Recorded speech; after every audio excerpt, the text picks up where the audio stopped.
Very good morning student, welcome to another lecture. Last class में हमने sex determination को पढ़ा था।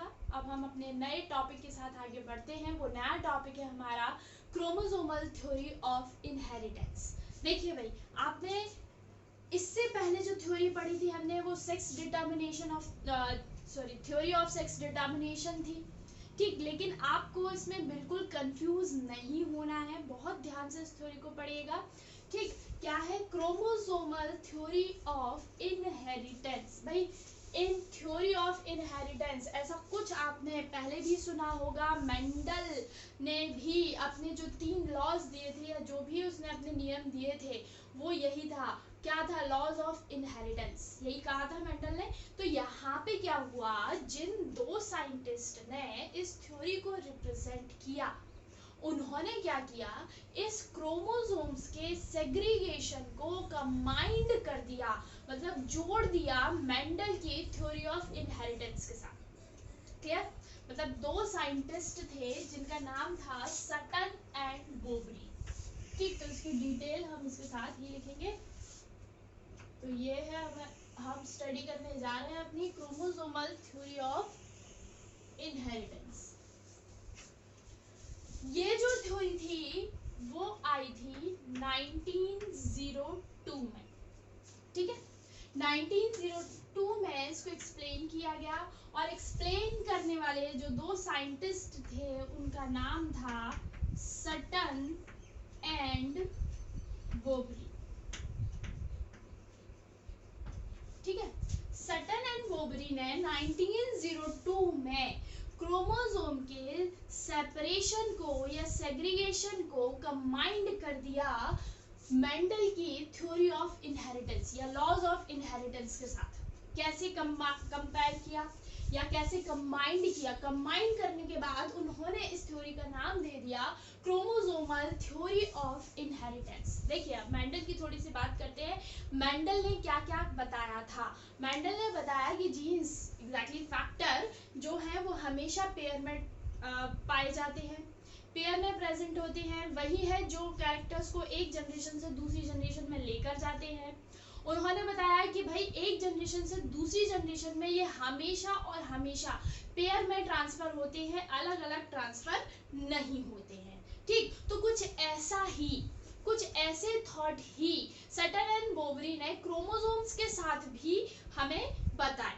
उन्होंने कहा कि क्रोमोसोम्स जो हैं, ये क्रोमोसोम जो है वो एक जनरेशन से दूसरी जनरेशन में ट्रांसफर होते हैं, ठीक है भाई।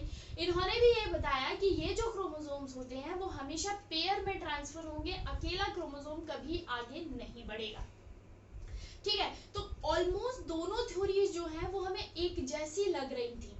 दोनों थ्योरी कैसी लगी? एक जैसी। उन्होंने क्या किया, मेंडल के जीन्स और क्रोमोसोम दोनों को कंपेयर किया। कंपेयर करने के बाद उन्हें जोड़ दिया और जोड़ने के बाद एक नई थ्योरी का जन्म हुआ और वो थ्योरी थी क्रोमोसोमल थ्योरी ऑफ इनहेरिटेंस। मतलब क्रोमोसोम्स भी कैरेक्टर को एक जनरेशन से दूसरी जनरेशन में ट्रांसफर करने का काम करते हैं, ठीक। तो हम जरा इनके कंक्लूजन पर पहुंचते हैं। इन्होंने हमें क्या क्या बताया? इन्होंने सबसे पहले बताया कि जो गैमीट्स होते हैं, ये गैमीट्स कौन है? हमारे एग हैं या फिर स्पर्म, ठीक है। यही 2 टाइप के गैमीट्स जो है वो प्रेजेंट है। तो गैमीट जो है वो क्या काम करते हैं? ये ट्रांसमिट करते हैं कैरेक्टर्स को, ठीक है। क्या करते हैं? ये ट्रांसमिट करते हैं कैरेक्टर्स को। ये कैरेक्टर्स को एक जनरेशन से दूसरे जनरेशन में ट्रांसफर करने का काम करते हैं। ये होते कहाँ हैं? ये कहाँ प्रेजेंट होते हैं भाई? किधर होते हैं? ये पाए जाते हैं न्यूक्लियस के अंदर। कहाँ होते हैं? न्यूक्लियस, ठीक है। कहाँ है? न्यूक्लियस के अंदर। क्लियर? भाई, जो जेनेटिक मटेरियल है, जीन्स, ये भी तो न्यूक्लियस के अंदर ही थे, वो भी तो कैरेक्टर को ट्रांसफर करने का काम कर रहे थे, ठीक। फिर उन्होंने अगला हमें क्या बताया कि ये जो अलील्स होते हैं, ठीक है, याद कीजिए, दो अलील हमने पढ़ा ना, दोनों अलील्स जो हैं वो हमेशा पेयर में ट्रांसफर होंगे as well as chromosome. Chromosomes की तरह ही ये जो अलील होते हैं वो हमेशा पेयर में ट्रांसफर होते हैं, ऑलवेज पेयर में ट्रांसफर होंगे। मतलब एक क्रोमोसोम ये दूसरे क्रोमोसोम के साथ पेयर बनाकर ही अगली जनरेशन में जाएगा। जीन जो है वो दूसरे जीन के साथ या एक अलील दूसरे अलील के साथ पेयर बनाकर ही अगली जनरेशन में ट्रांसफर होगा। ठीक, तो फिर आगे इन्होंने क्या बताया, इन्होंने बताया कि जो गैमीट्स होते हैं इन गैमीट्स के पास हैप्लॉइड सेट्स ऑफ क्रोमोसोम होते हैं, हैप्लॉइड सेट्स ऑफ क्रोमोसोम। ठीक है, हैप्लॉइड सेट्स ऑफ क्रोमोसोम का मतलब क्या हुआ कि गैमीट के पास आधे नंबर ऑफ क्रोमोसोम्स हैं। अगर हम ह्यूमन की बात करते हैं तो 46 में से 23 क्रोमोसोम्स जो हैं वो गैमीट लेकर आगे बढ़ते हैं। 23 क्रोमोसोम्स मतलब क्या है, इस पूरी थ्योरी का जो मोरल निकल रहा है वो मोरल क्या है, ये मोरल है कि भाई क्रोमोसोम्स जो हैं इन क्रोमोसोम्स के ऊपर जो है हमें छोटे छोटे ये डॉट्स जो नजर आ रहे हैं ये डॉट ही हमारे जीन्स हैं। मतलब क्रोमोसोम एक व्हीकल है और जीन्स उस पर बैठे हुए ट्रैवलर हैं जो पैसेंजर हैं, जहां जहां क्रोमोसोम जाएगा वहां वहां ये जीन ट्रांसफर होते हैं। ठीक है, तो इन्होंने क्या बताया भाई, सटन एंड बोवरी ने बड़ी सिंपल थ्योरी दी कि क्रोमोसोम ही जीन्स को ले जाते हैं, क्रोमोसोम्स ही फैक्टर को अपने साथ, जैसे फैक्टर एक जनरेशन से दूसरी जनरेशन में ट्रांसफर होता है विद पेयर, उसी तरीके से क्रोमोसोम्स भी एक जनरेशन से दूसरी जनरेशन में ट्रांसफर होते हैं, वो भी पेयर के साथ ही। कैसे ट्रांसफर होते हैं, पेयर के साथ ही ट्रांसफर होंगे। मतलब 23 एक क्रोमोसोम जो है वो एक गैमीट लेकर आया, दूसरा क्रोमोसोम यहाँ मिला और दोनों का आपस में क्या बनता है, पेयर बनता है, और ये दोनों 23 के साथ आपस में कंबाइन होते हैं और एक डिप्लॉइड सेल को बना लेते हैं। क्लियर? तो 23 क्रोमोसोम एक पैरेंट से आया, 23 क्रोमोसोम दूसरे पैरेंट से आया गैमीट के फॉर्म में, आपस में फ्यूज हुए, फ्यूज होने के बाद 46 मतलब डिप्लॉइड सेल का फॉर्मेशन हो जाता है।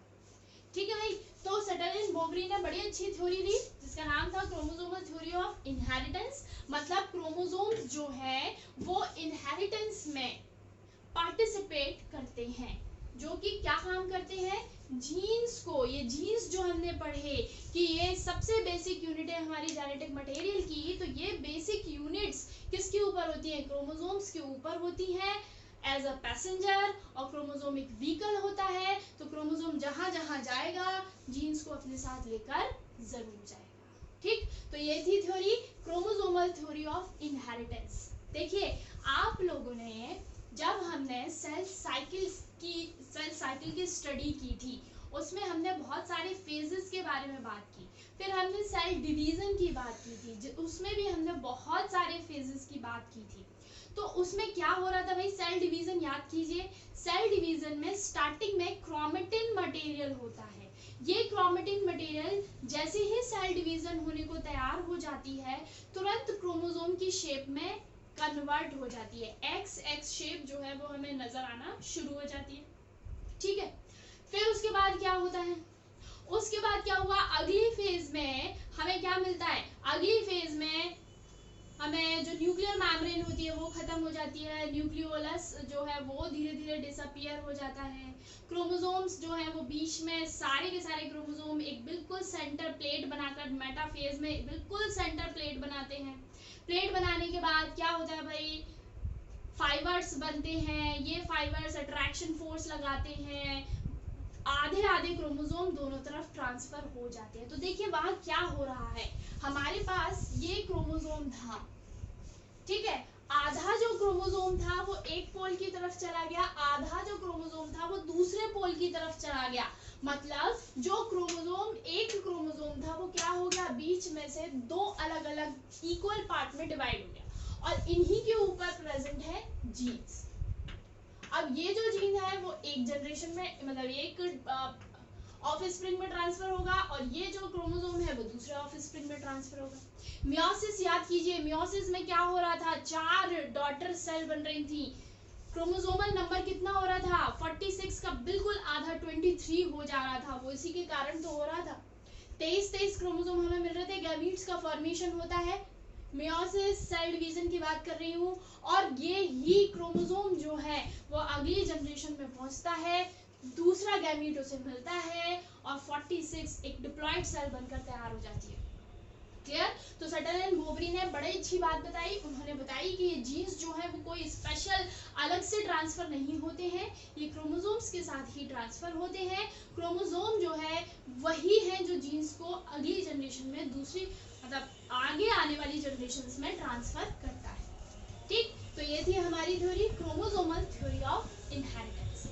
हम आगे बढ़ते हैं, इसके प्रूफ की बात करेंगे कि भाई ऐसा होता भी है या नहीं होता है। ठीक, चलिए तो इसके प्रूफ की बात करते हैं। हम एक्सपेरिमेंट देखेंगे कि किस तरीके से किस साइंटिस्ट ने कौन कौन से एक्सपेरिमेंट किए, उसके बारे में बात करते हैं। क्या है, अब हम जो हमने क्रोमोसोमल थ्योरी ऑफ इनहेरिटेंस को समझा था उसका एक्सपेरिमेंटल वेरिफिकेशन देखते हैं कि किस तरीके से एक्सपेरिमेंट के थ्रू इस चीज को वेरीफाई किया गया कि क्या क्रोमोसोम ही जीन्स को लेकर जाते हैं। साइंस है, प्रूफ मांगेगा ही, तो हम उसके एक्सपेरिमेंट के बारे में बात करेंगे कि क्या एक्सपेरिमेंट जो है वो किस साइंटिस्ट ने किया। चलिए, तो एक्सपेरिमेंटल वेरिफिकेशन को देने के लिए साइंटिस्ट जो आए थे उनका नाम था Thomas Hunt Morgan.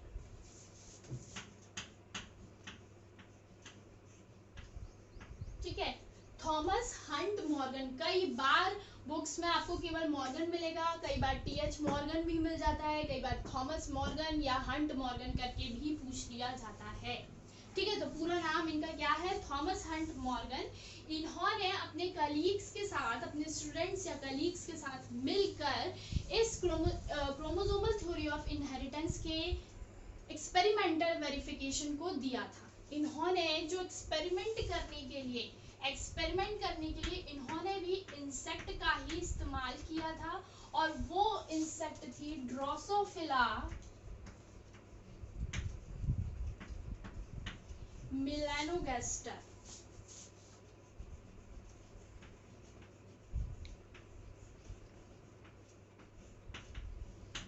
Drosophila melanogaster, जिस ये इसका साइंटिफिक नेम है। इसका कॉमन जो नेम है वो है फ्रूट फ्लाई, ठीक है, बनाना फ्लाई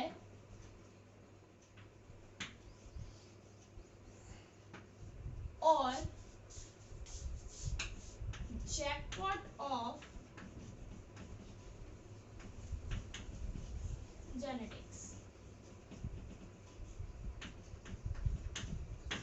तो इन नामों से इस इंसेक्ट को जाना जाता है, ड्रोसोफिला मेलानोगास्टर, फ्रूट फ्लाई इसका जो है वो कॉमन नेम है। फ्रूट फ्लाई फ्रूट्स के आसपास रहेगी, ये ज्यादातर हमें ऐसे फ्रूट्स के पास मिलती है जो सड़ जाते हैं, रॉटन फ्रूट के पास, जिसमें ईस्ट का फॉर्मेशन बहुत ज्यादा होता है, और इसका ये जो फ्रूट फ्लाई है इसका जो मतलब वो जो फूड होता है इसका, वो फूड ही ईस्ट होता है। तो ये ज्यादातर हमें ये फ्लाई रॉटन फ्रूट्स के आसपास ही नजर आती है। तो बनाना फ्लाई भी इसका एक नाम है, जैकपॉट ऑफ जेनेटिक्स भी इसे कहा जाता है। क्यों कहा जाता है जैकपॉट ऑफ जेनेटिक्स, वो हम आगे देखते हैं। ठीक, तो थॉमस हंट मॉर्गन ने एक्सपेरिमेंट किया एक इंसेक्ट के ऊपर, और वो इंसेक्ट था ड्रोसोफिला मेलानोगास्टर, जिसका कॉमन नेम है फ्रूट फ्लाई।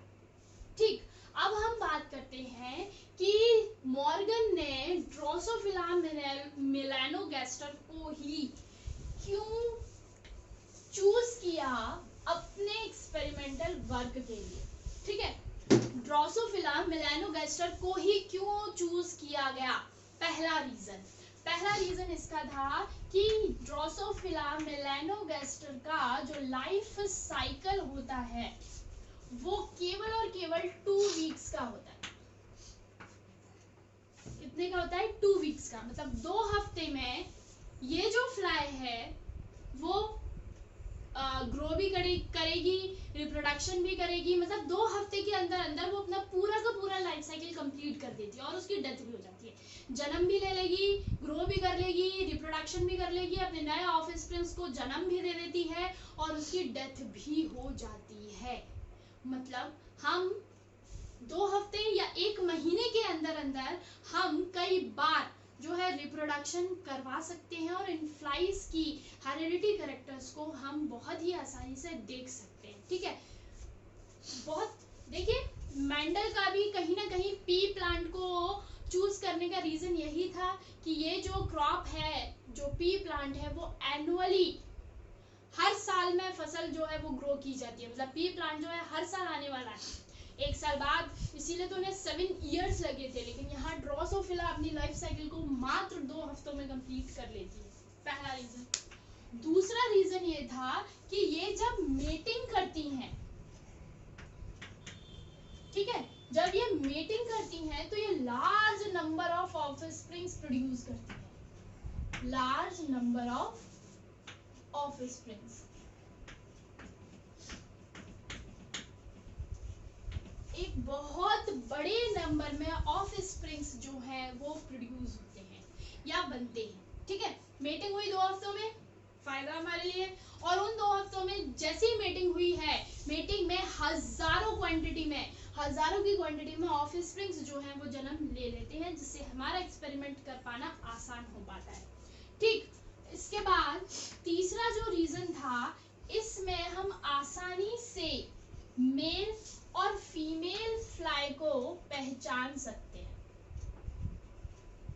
मतलब अगर हम इन्हें बाहर फिजिकली देखते हैं तो हम मेल और फीमेल फ्लाइज को इजीली डिस्टिंग्विश कर सकते हैं, देखकर ही पहचान सकते हैं कि मेल फ्लाई जो है वो स्मॉल होती है साइज में, और फीमेल फ्लाई जो है वो साइज में कैसी होती है भाई, फीमेल फ्लाई बिगर होती है।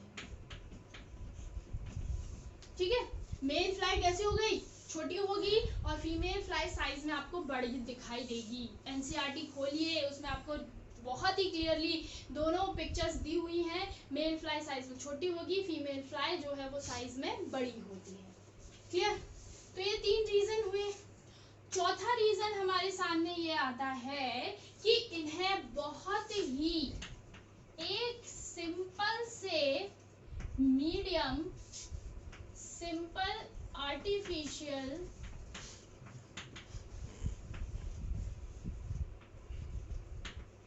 मीडियम पर ग्रो किया जा सकता है।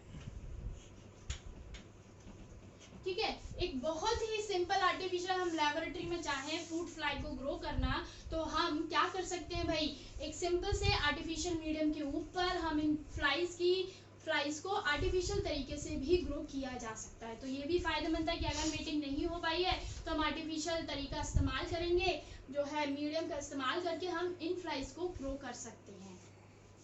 फिफ्थ जो रीजन था वो रीजन ये था कि इनके पास डिफरेंट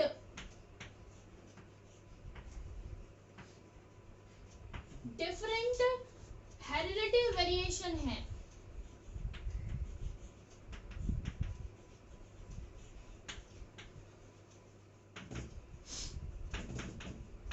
डिफरेंट हेरिडिटी वेरिएशन है, बहुत सारे हेरिडिटी वेरिएशन हैं जो कि इजीली विजिबल होते हैं, जिन्हें हम आसानी से देख पाते हैं। तो ये कुछ रीजंस हुए जिसके कारण ड्रोसोफिला को या ड्रोसोफिला मेलानोगास्टर को टीएच मॉर्गन ने सिलेक्ट किया। ठीक है, ज्यादा एक्सपेरिमेंटल टाइम नहीं लगा।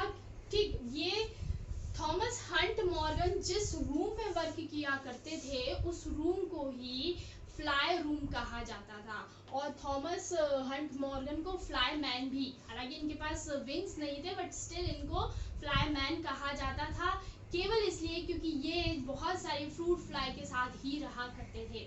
जो रूम था उसमें ना जाने कितनी फ्लाइज जो है वो हमेशा उड़ती रहती थी, इसलिए उस रूम का नाम ही फ्लाई रूम रख दिया गया था। ठीक है, तो आई थिंक देखो क्या किया थॉमस एंड मॉर्गन ने, इसका एक्सपेरिमेंटल वेरिफिकेशन दिया। अपने एक्सपेरिमेंट को करने के लिए इन्होंने ड्रोसोफिला मेलानोगास्टर नाम की फ्लाई का इस्तेमाल किया। ठीक है, और क्यों यूज किया, क्योंकि इसका लाइफ साइकिल 2 वीक का था। मेटिंग टाइम, एक बार की मीटिंग में ये बहुत ज्यादा क्वांटिटी में ऑफस्प्रिंग्स को प्रोड्यूस कर रहे थे।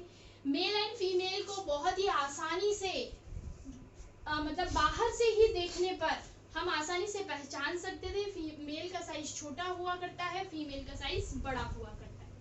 और प्लस इनको हम आर्टिफिशियल मीडियम पर इजीली लेबोरेटरी में प्रोड्यूस कर सकते हैं। डिफरेंट इनके पास बहुत सारे अलग अलग हेरिडिटी वेरिएशंस भी पाए जाते हैं। तो इन कुछ रीजंस के कारण मॉर्गन ने अपना एक्सपेरिमेंटल जो वर्क था वो फ्रूट फ्लाई के ऊपर किया। तो और फ्रूट फ्लाई के ऊपर इस एक्सपेरिमेंट को करने के साथ उन्होंने बहुत सारी नई चीज़ों को, नए थॉट्स को सामने रखा। इसीलिए इस ड्रोसोफिला को जैकपॉट ऑफ जेनेटिक्स भी कहा जाता है। हालांकि अगर मेंडल आगे और एक्सपेरिमेंट वर्क करते तो मे बी वो इस चीज़ को वो भी ढूंढ लेते शायद, लेकिन उन्होंने अपने एक्सपेरिमेंटल वर्क को आगे नहीं बढ़ाया था, वहीं पर ख़त्म किया था। ठीक, चलिए तो अब हम एक्सपेरिमेंट की बात करते हैं। उन्होंने क्या एक्सपेरिमेंट किया था। मेंडल ने कुछ कंडीशंस जो है वो अपने एक्सपेरिमेंट में रखी। इनका जो काम था, इन्होंने जो अपना एक्सपेरिमेंट किया था वो सेक्स लिंक्ड जीन्स के ऊपर किया था। ठीक है, किसके ऊपर किया? सेक्स लिंक्ड जीन्स के ऊपर इन्होंने अपना वर्क किया था। सेक्स लिंक्ड जीन्स का मतलब क्या हुआ? ऐसे जीन्स जो कि एक्स क्रोमोसोम्स पर प्रेजेंट है। किस पर प्रेजेंट है?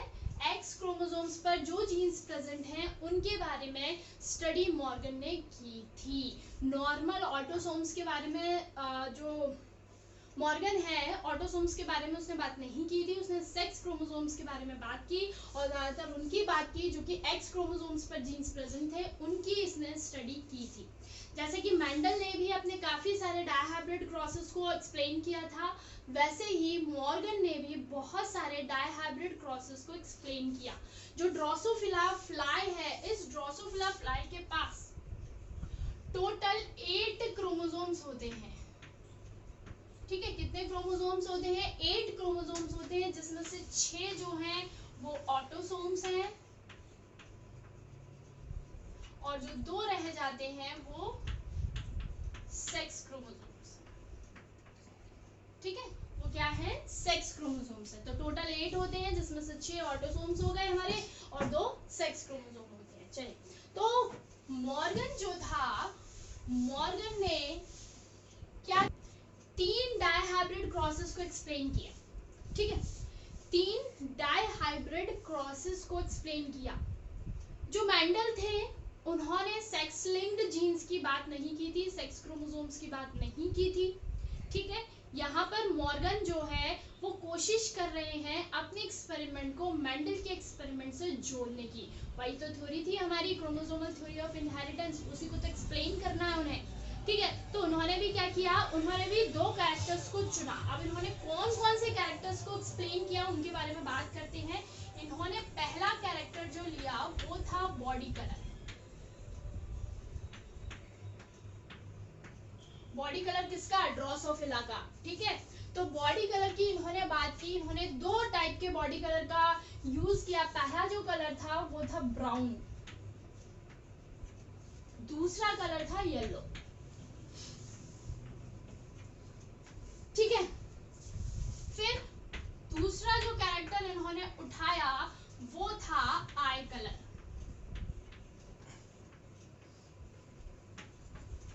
तीसरा जो कैरेक्टर था वो था विंग साइज।